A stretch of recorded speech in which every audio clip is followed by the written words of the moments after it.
थोडं शांत राहा। आदरणीय शिवसेना पक्षप्रमुख उद्धव ठाकरेजी,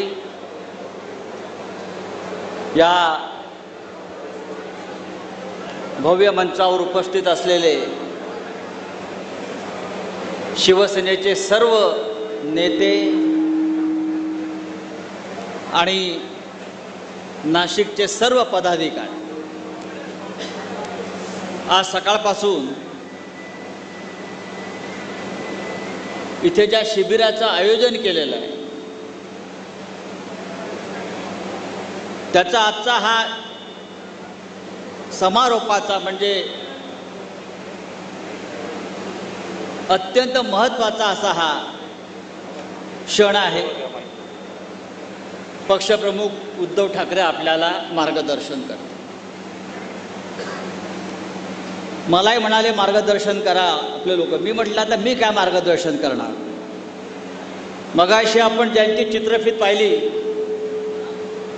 ज्यांचं दर्शन आपण घेतलं, ते हिंदू हृदय सम्राट बाळासाहेब ठाकरे आणि मार्ग दाखवणारे उद्धव साहेब तुम्हीच आहात।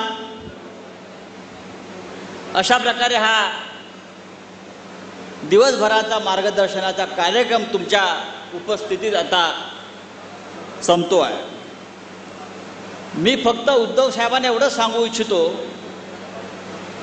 की हे संपूर्ण शिबिर हे नाशिकच्या शिवसैनिकांच्या मेहनतीने पार पडलेलं आहे। नाशिकचे शिवसैनिक, नाशिक शिवसेनेचे सर्व पदाधिकारी यांनी तन मन आणि धन अर्पून हे शिबिर यशस्वी केलं आणि ही शिवसेनेची ताकद आहे। आज आपल्याकडे सत्ता नाही आहे, त्याच्यामुळे असे कार्यक्रम कसे होऊ शकतात असा प्रश्न पडतो। पण एकदा शिवसैनिकांनी मनावर घेतलं की असे 100 सोहळे तो पार करू शकतो। आज काय झालं, अडथळे बघा कसे येतात, आणतात। इथे आपलं शिबिर सुरू आहे आणि बाहेर नाशिकला शहरामध्ये भारतीय जनता पक्षानं दर्गे पाडण्याचं काम घेतलं। का तर शहरामध्ये गोंधळ व्हावा, कायदा सुव्यवस्थेची परिस्थिती निर्माण व्हावी आणि टी व्हीवरती आपल्या बातम्या दिसू नयेत म्हणून आजचा मुहूर्त काढला। पण त्या सगळ्यांवर पुरून उरून आजचा शिबिराचा सोहळा होतोय आणि दिवसभर महाराष्ट्रामध्ये या आपल्या शिबिराची बातमी होते आहे। या शिबिराचं वैशिष्ट्य काय आहे? अनेकांना वाटलं की पराभव झाला शिवसेनेचा, शिवसैनिक खचला असेल, शिवसैनिक घरी बसला असेल, शिवसैनिक आता घराबाहेर पडणार नाही, शिवसैनिक दहशतीखाली आहे। आजच्या शिबिरानं दाखवून दिलं की नाशिकचा शिवसैनिक आहे तसाच दणदणीत आणि खणखणीत आहे। एखाद दुसऱ्या पराभवानं खचून जाणारे आम्ही नाहीत। यापेक्षा वाईट काळ आम्ही पाहिलेला आहे। याच्यापेक्षा का वाईट बघायचं? यापेक्षा वाईट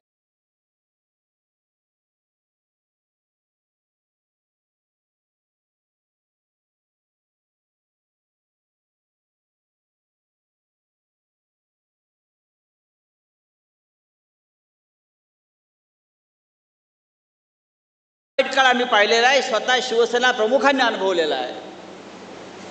आणि सगळ्यात खराब काळाशी सामना करणारी जी व्यक्ती असते ती सगळ्यात उज्ज्वल भविष्याची निर्माता होते, लक्षात घ्या। त्याच्यामुळे कोणाला असं वाटत असेल की आम्ही खचलो, दबलो, तसं नाही। एक छावा नावाचा चित्रपट येऊन गेला, त्याच्यामध्ये आपण छत्रपती संभाजीचा संघर्ष पाहिला। तो संघर्ष आपल्या वाट्याला आलेला, लक्षात घ्या। त्या काळामध्ये कवी भूषण होता, कवी भूषण। छत्रपती संभाजी जेव्हा निराश झाले, चारी बाजूंनी घेरले गेले, आणि आता काय करावं हा जेव्हा त्यांना प्रश्न पडला, तेव्हा कवी भूषणने त्यांना एक मंत्र दिला, जो आपल्या शिवसैनिकांसाठी सुद्धा तेवढाच उपयोगाचा आहे.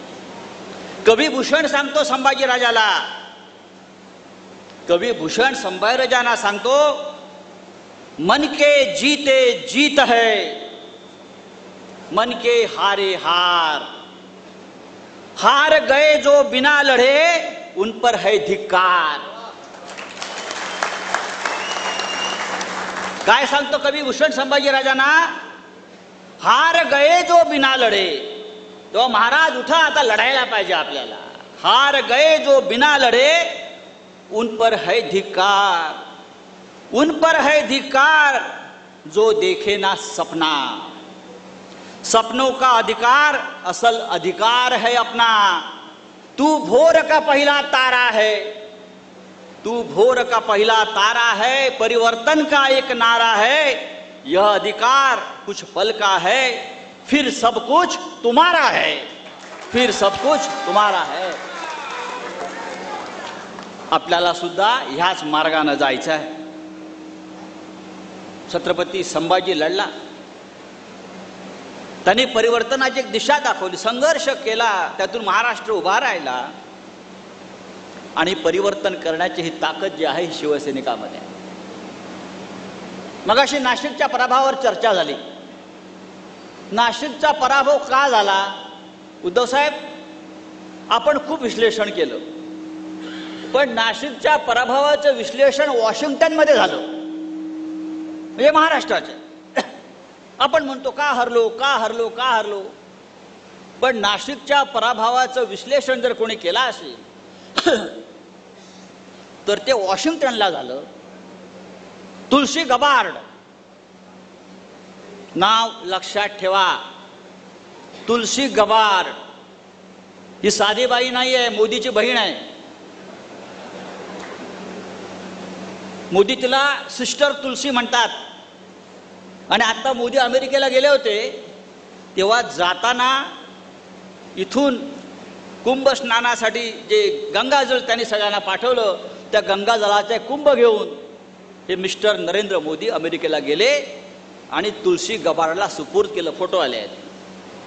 ही तुलसी गबार्ड साधी बाई नाही आहे, ही ट्रम्प सरकारमध्ये गुप्तचर विभागाची प्रमुख आहे, इंटेलिजन्स ब्युरोची प्रमुख आहे तुलसी गबार्ड.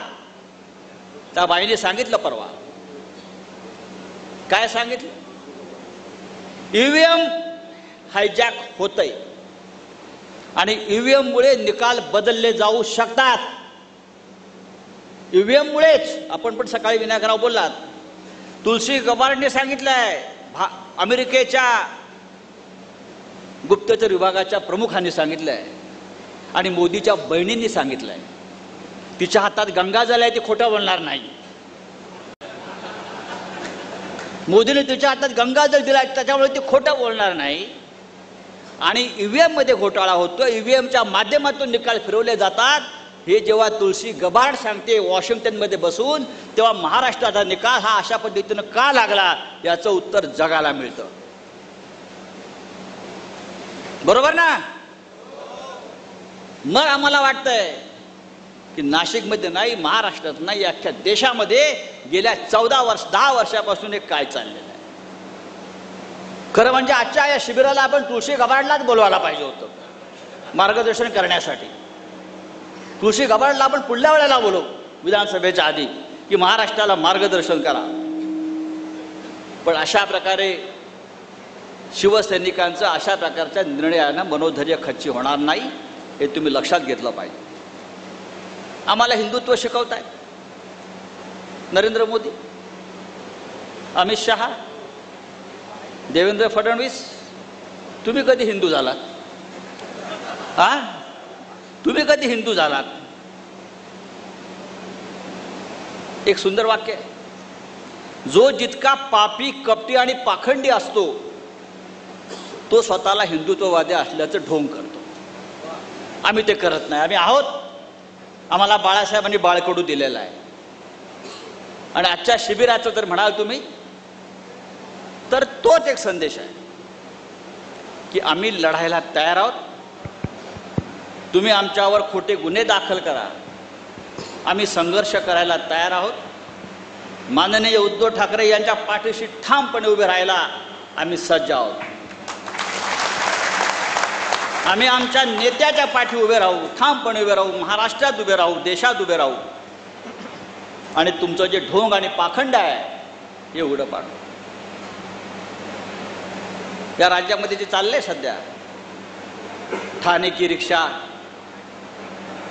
चेहरे पे दाढी, या चष्मा, आज हे महाशय परत गावाला गेलेले. मला आता भीती वाटते.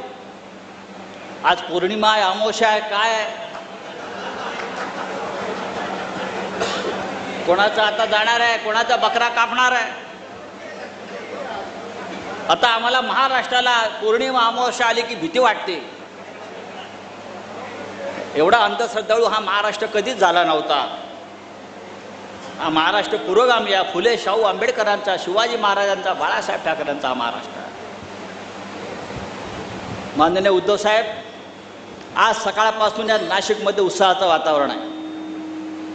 आज सकाळपासून सर्व वृत्तवाहिन्यांवर या शिबिराचं वृत्त दाखवलं जात आहे आणि या शिबिरातून आपण काय संदेश देणार आहात त्याकडे जे गावाला गेलेले आहेत ते सुद्धा तिथे टीव्ही लावून बसलेले आहेत.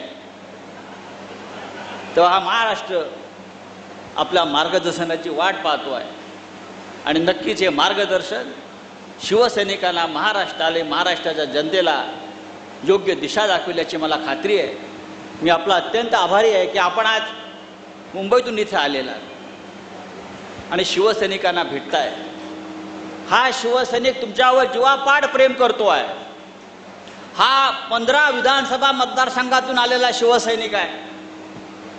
त्याने विधानसभेच्या निवडणुकीत जोरदार लढाई केलेली आहे आणि ती लढाई जरी तो हरला असला तरी तो जिद्द हारलेला नाही.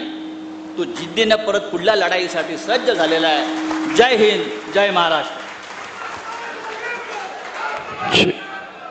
अतिशय सुंदर आणि मार्मिक शब्दात आदरणीय राऊत साहेबांनी ही गोष्ट आपल्याला पटवून दिली आहे की जब तक पक खत्म नहीं होती जब तक जीत